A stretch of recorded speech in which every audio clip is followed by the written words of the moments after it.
काठमाडौँ जिल्ला र भक्तपुर जिल्लाको सङ्गम स्थल। यतापट्टि जडीबुटी हो भने यतापट्टि चाहिँ भक्तपुर जिल्लाको मनहराको सुकुम्बासी बस्ती।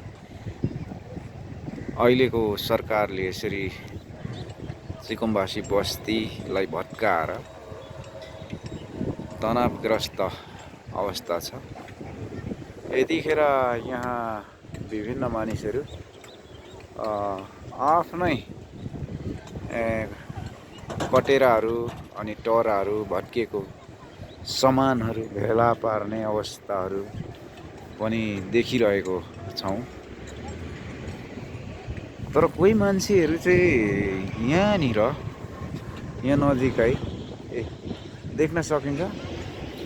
यत्रो भत्काएपछि पनि अझ फेरि पुनः मर्मत गर्दै बस्न सुरु गरेको अवस्थाहरू पनि देखिन्छ।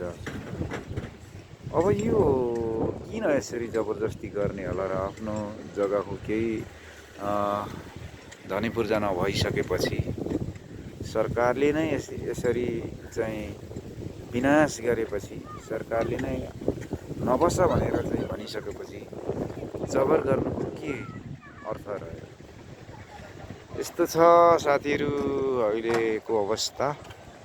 यतापट्टि चाहिँ जडीबुटी अनि यतापट्टि चाहिँ मनहरा भक्तपुरको सुकुम्बासी बस्ती। अहिलेको नयाँ बालेन सरकारले यसरी खोलाको छेउछेउमा बस्न पाइँदैन भनेर भनिसकेपछि,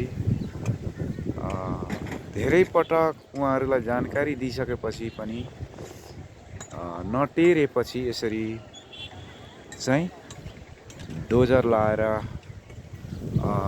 गडाङगुडुङ भत्काएको अवस्थाहरू यसरी प्रत्यक्ष मैले भिडियो मार्फत देखाइरहेको छु है त।